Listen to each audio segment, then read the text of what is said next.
Really, you don't say? Okay. But you can't say that on the air. 4, 3, 2, 1.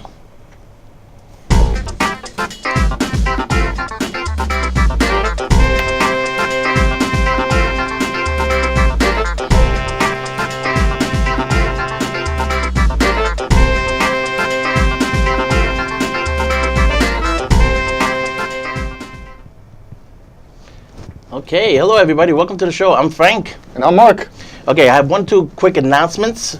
First of all, the show's being engineered tonight by Rick. We'd like to thank him very much for helping us out over here. And the second announcement is time to put on my reading glasses. Maybe that would help. Okay, and we have 2 shows left. This is what's going to happen. We have 2 shows left in October, and we're going to do the best creature features. And then in November, we're going to have to take a break, mainly because by studio rules, if I can't make it to be live here, we have to do repeats.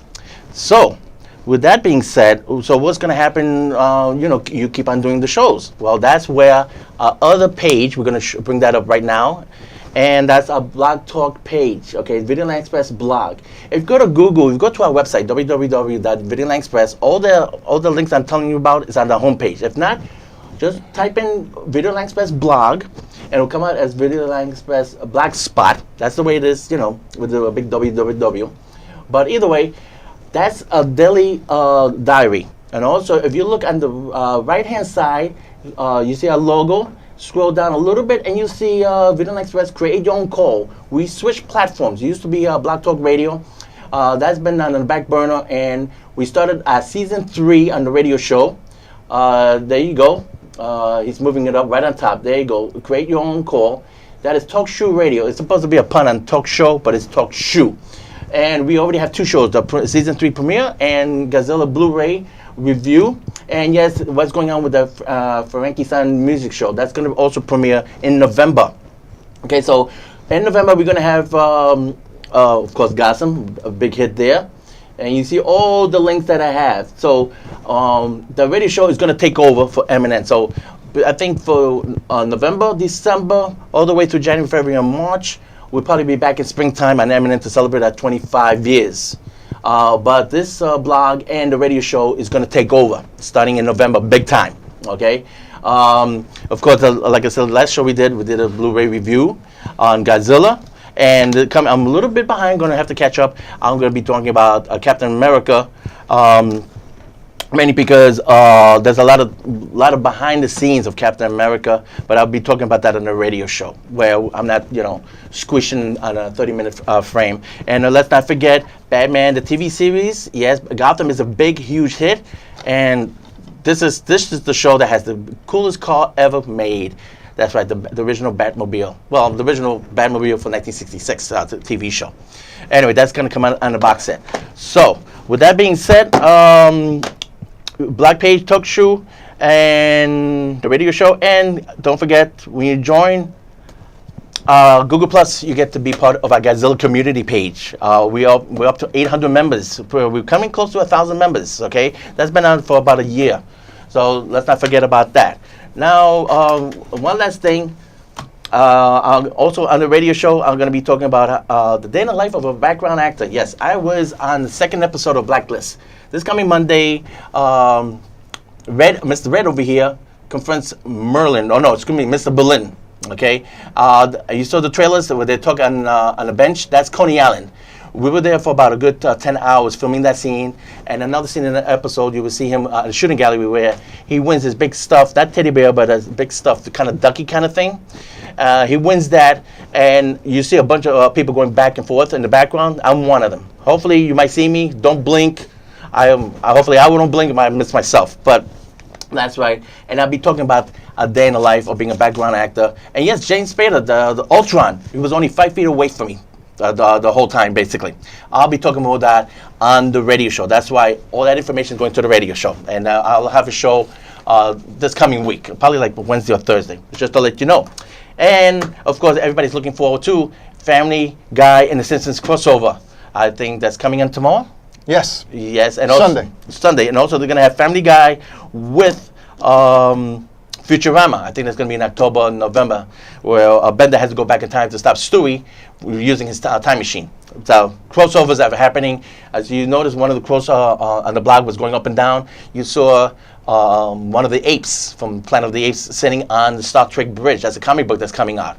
So crossovers looks like it's going to be the next thing that's going to be happening for the next year. Of course, you know, X-Men would turn, they had a comic book series with X-Men with, they turn into zombies. So crossovers, I think, is a great idea. So Star Trek meets Planet of the Apes. That comic book is coming out in December. I'm a big fan of both franchises, so I will be getting that. But we have a special guest with us, chilling out, being quiet, waiting for his spot. That's right, Denzel Washington. And my man Mark over here, I didn't get a chance to see it, but he's got the full review. Go for it. All right. This movie is called The Equalizer with Denzel Washington. It was a great film. Like most of it harpened from the '85 adaptation of the TV show The Equalizer. But this movie was very different than the '85 version of The Equalizer. It's always Denzel Washington's version of The Equalizer, because that's what I like about Denzel. Denzel is very laid back. He brings you in. That's how he brings you into the movie. And I thought that was great about him. He made you feel like you could be the Equalizer. You know, he wasn't overacting. That's why I really appreciate about Denzel Washington. He's one of those few rare actors that can actually make you enjoy the movie you're seeing. He draws you in and makes you feel like you could be part of it. That this guy is so quiet that you can be the Equalizer. Right. So that's why I thought it was great. You know, somebody made a sort of like a review about this movie saying that he kept equalizing people in this film. It's like he had a problem with somebody, boom, he equalized them. He had a problem with somebody else, boom, he equalized it. You know, and then justice for all. And if you see the whole movie, at the end, not to do any spoilers, but they sort of let you in on a little bit, like, could there be a sequel? Maybe. Well, you know the trick in Hollywood. If the movie's successful, boom, sequel, whether you like it or not. I wouldn't be surprised if maybe this is Denzel Washington's project, and this is probably a product he bought so he can continue a franchise. A franchise. Like Brad Pitt with World War Z. World War Z, yeah, that turned out to be a real huge hit for him. I heard they're going to be a sequel on that. Yeah, because they'll leave you kind of hanging with that movie. Talk about already pre-made sequel. I saw Maze Runner, okay, and I was kind of surprised. Yes, it's for the females, like Twilight and Hunger Games, yes, but it had a very, there was a lot of reviews, and usually I don't agree with all the critics and other reviews, but this one I had to agree. Somebody said it's like Lord of the Rings, meets kind of like Westworld. Lord of the Flies? Yeah, that too. And it means something a little bit like Hunger Games, and because it really turns science fiction at the last half hour, which I really love the idea. They fight these giant creatures. I don't want to spoil it because if you're not psyched about this movie, I still recommend it for Tuesday, because it does have a huge science fiction angle at the very end. It's kind of a reveal. What this kind of project is, kind of like a project that's really going on. Survival of the fittest, you could say.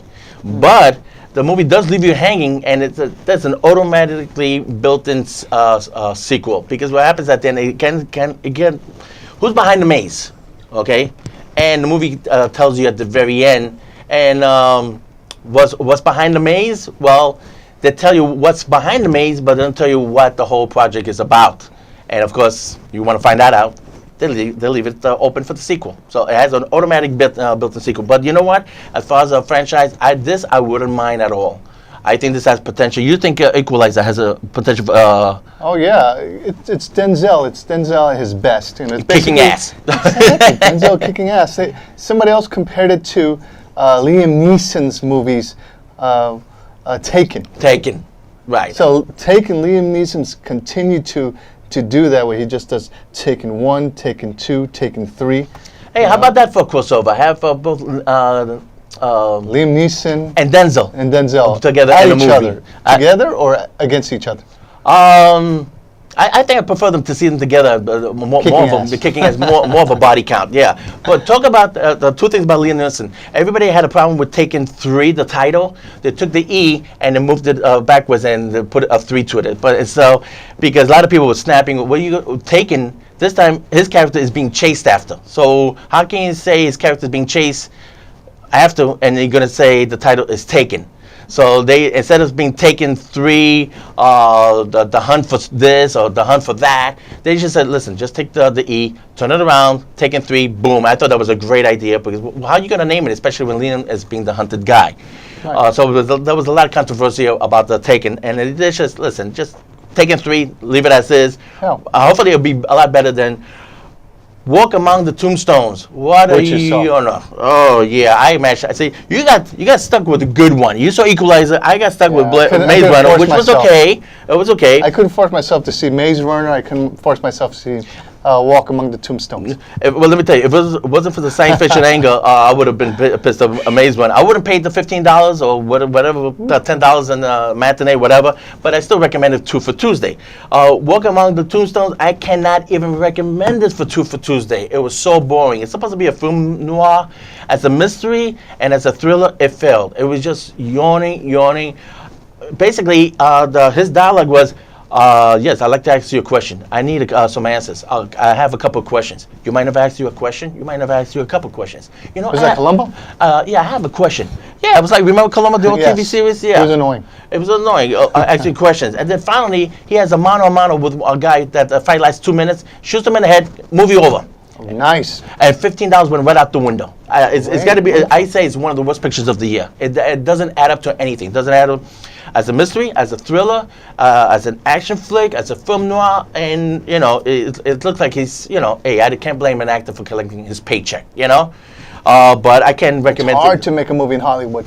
Yeah, and I tell you, this movie is already at number 6, and it's going to be off the top 10 about another week. And this movie is not going to clear 50 million. Right now, it's up to 18 million, and at number 6, that's a total tank job. Okay, Well, total failure. I was going to try to see it this week. Not Taken. A Walk Among the Tombstone, but it wasn't even playing in my movie theater.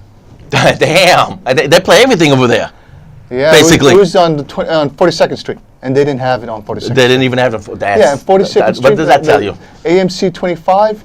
It's like a skyscraper of movie theaters, of movie complexes on top of movie complexes. Right. There's at least maybe 20 theaters in that high rise, and they didn't have it. Damn. Yep. Neil, get that Taken 3 out fast. His last movie with the airplane. What was that? What was the name of that? It was really good. It was a good Liam Neeson in an airplane. That's what Yeah. look up IMDb, Yeah. Internet Movie It was like Database, Final Flight or something like that, or something like that. Dumb title, but it was a yeah. great flick, great action flick. So that's what he's got to go back to. Yes. Not in this film noir.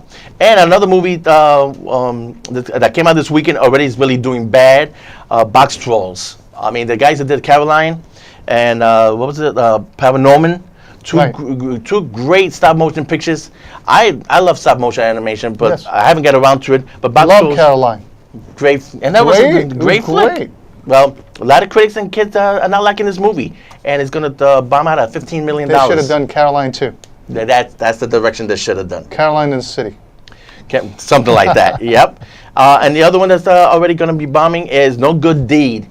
Very predictable. You know, if you take out the cursing, you could have seen this movie on Lifetime Channel. He was good. Idris Elba's good, but he needs Pacific Rim #2. And already that's barely hanging in there on the top 10. All right, I heard of this. Yeah. All I can say, you know, he plays a psycho and he terrorizes the girl and the kids and stuff like that. And it's pretty predictable at the end. Spoiler alert, she blows him away. Okay, whatever. I could have told that without even seeing that movie. I was going to say it right now, without seeing the movie. It's predictable. Predictable, yeah. He's gonna get blown away. Yeah, I mean, but the actors are really good though. But again, a 2 for Tuesday, just for the acting job. And we got now the next half of the show. We're gonna be predictions of for November and December. He has a big list, but let me make my Oscar predictions. You mean for the fall movies? For the fall movies, yeah. We're gonna talk about that now. And Oscar predictions. This way, it's gonna go down. Interstellar is gonna be this year's Gravity. It's gonna get 10 nominations. Looks great. It's all going to be technical. You know, Gravity got 10 nominations and won 8, all for the technical awards. Wow. Special effects, editing, sound effects, sound, and all that stuff. So sound enough editing. for the acting. Right, and that's going to go to Gone Girl. The writer-director, David Finch, They're going to get that. So Interstellar, Gone Girl are going to be the Oscar-nominated Big Pictures of the Year. Nolan will probably get the nomination for director. He's great. Yeah, so, but Interstellar is going to get all the technical awards. Gone Girl is going to get director nomination for David Fincher. But not for acting? Then Ben Affleck, I don't think he's going to get it. My God. They got such a boner for this guy. Come on, Ben Affleck. You can do it, man. I believe in you. Also, because I don't think it helped him playing Batman. There's a big whiplash on that. Jeez. But it doesn't matter. He already got his Oscar. He got it for Argo, so he got one in the can. So something he can spit out there. He don't care. Do Argo too. Yeah, what the hell? Make it up as you go along. Hell yeah. And the guy who's playing for acting, the guy who's playing Stephen Hawkins, he's an English guy. I didn't get his name. The big buzz about that. Anytime you remember, you want to be an actor, you want to get an Oscar, play somebody who's psychotic, an alcoholic, or some kind of handicap. You got to go full retard. No, not full. It's not full. And no? You can't go full. And you have to be English. Okay, there you go. English. If anything, be English. Okay, so the guy who's was playing Stephen Hawkins, he's got it in the can. Yeah, he's English. And Best Supporting Actress, Tilda Swinton. I've been saying this since the beginning of springtime. Best Supporting Actress for Snowpiercer, one of the most underrated movies of the year. It's a great movie. Snowpiercer is also going to get a lot of technical nominations. That is my Oscar prediction. Beautiful film. Great, I said a great action film. Who would know that Chris Evans actually has two classics? Captain America is the big moneymaker, and Snowpiercer is the sci-fi classic. It's going to have a real good cult status. Cult. Yeah, big cult. Definitely cult. It's basically Man and the Machine. Yeah, it really done. And of course, the other movie I think is going to get technical awards is going to be Tom Cruise. What's it called now? Edge of Tomorrow. No, Live, Die, Repeat, or something like that. Wow. The movie has two titles. The movie has two titles now. Believe it or not, you go to IMDb. I'm going to see both. Yeah. You go to IMDb, they actually officially changed the title. Edge of Tomorrow / Live, Die, Repeat, or Live, Die, Repeat / Edge of Tomorrow. They both sound great. Yeah, same film. Wonderful movies. So let's get to the second half. Okay. The prediction. I already did the two predictions of Interstellar, Gone Girl. What do you think are going to be the big hits of the rest of the year? All right, for the fall, the rest of the year, these are my predictions as follows. Movies that I would be interested in for the fall, for the rest of the fall year, and movies that everybody else will probably be looking at, right?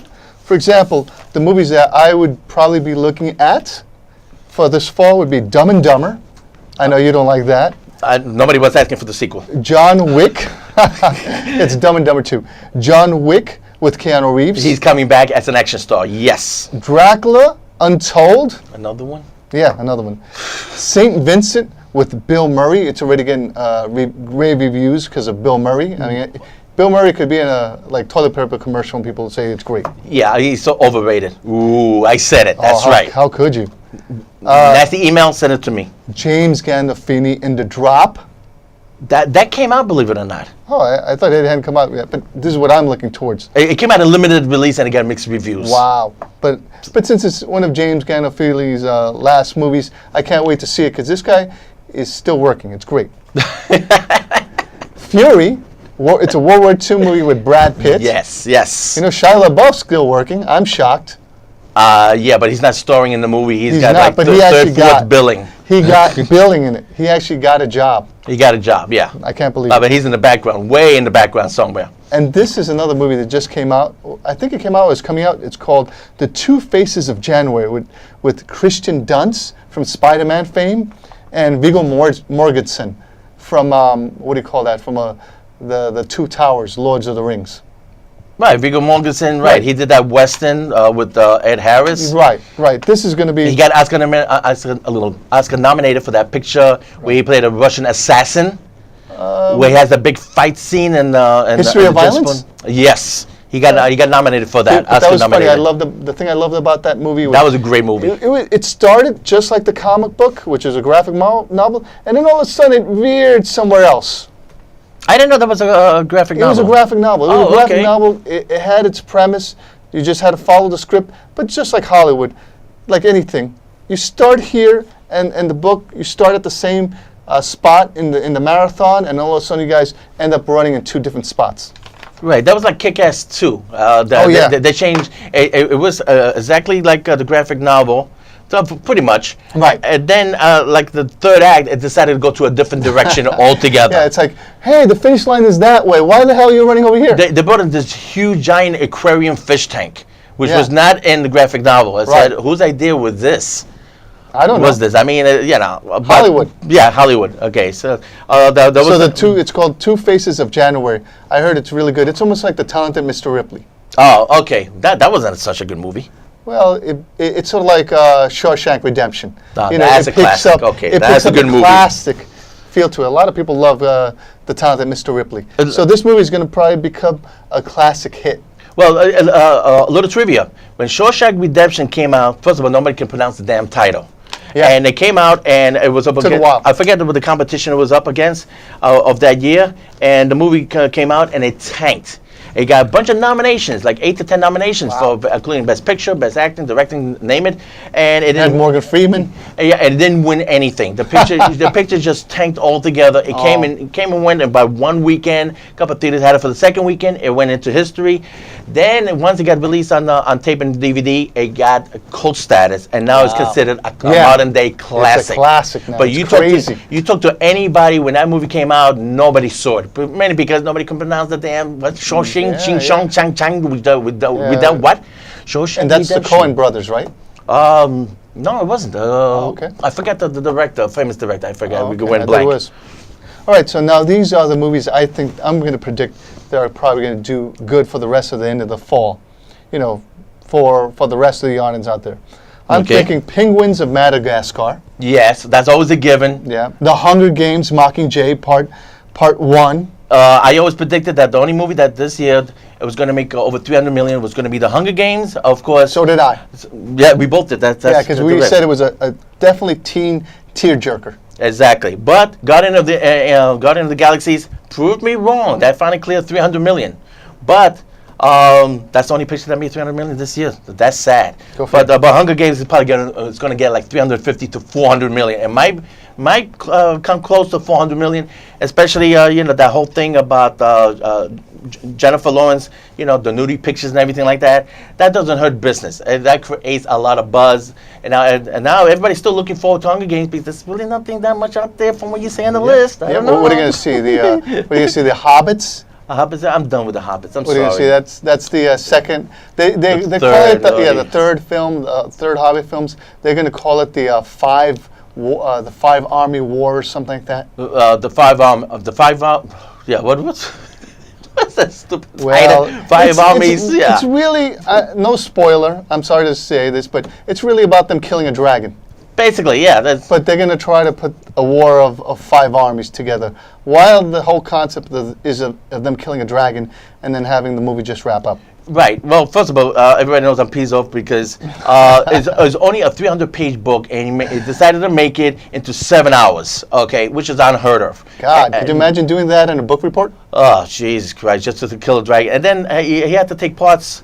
Anybody who read the Return of the King, the original novel, there was a whole appendix, about 3-4 chapters of all the little tidbits, like little footnotes about the history, like how did Gandalf become Gandalf and all that stuff. Well, he took Peter Jackson took a lot of those tidbits and just to fluff out the script. He took a lot of those tidbits. He must and have put been it good in the at movie. book reports when he was a kid. He must have. I don't know. He really bloated the whole thing. Yeah. I was against this trilogy. Maybe 1 and part 2, that'd be fine. But 3 movies, killed the Wow, killed 3 the, movies. Unbelievable. And then Jesus. of course, It sounds like me when I wrote a book report, and I would put it like very, very. This was very, very, very, very, very, very, very, very good. Yeah. Awesome. Awesome. I definitely really recommend this. You Really, have to really, really, very much. Really. So you expand a 2-page book report into 5. There you go. Okay. Oh, 2 more. Two more. Big Heroes. Big Hero 6. It's about a little boy. I didn't even hear it. Yeah, it's an animated movie about a kid who has a balloon hero, right? And he puts him up. He dresses him up like in this armor, and then this balloon type hero. It's animated. This balloon type hero becomes a hero. Is his name Wilson? No, Oh, okay. It reminds me of that soccer ball. not the soccer ball, but it's almost close. Okay. And, like you said, the Academy Award winning Interstellar, as you're saying, it's going to win an Academy Award. Hands down. Yeah, there's no competition, really. Yeah. That's For out Matthew there. McConaughey in space. There you go. That's it. And some people say, well, he doesn't look like an astronaut. The real truth is, astronauts, they're all trained and based in Houston, Texas. They're all hillbillies. I'm sorry to say that. They're all space cowboys, literally. Yeah, exactly. Space cowboys. I mean, Buzz Aldrin, all these guys. Yeah, they all They're got from the the accents. South. Yeah, they're all from the South. And By then the for way, the North, because nobody in the North would be dumb enough to probably jump in the ship and say, you know, we don't actually guarantee your survival, or that it's going to land back in one piece.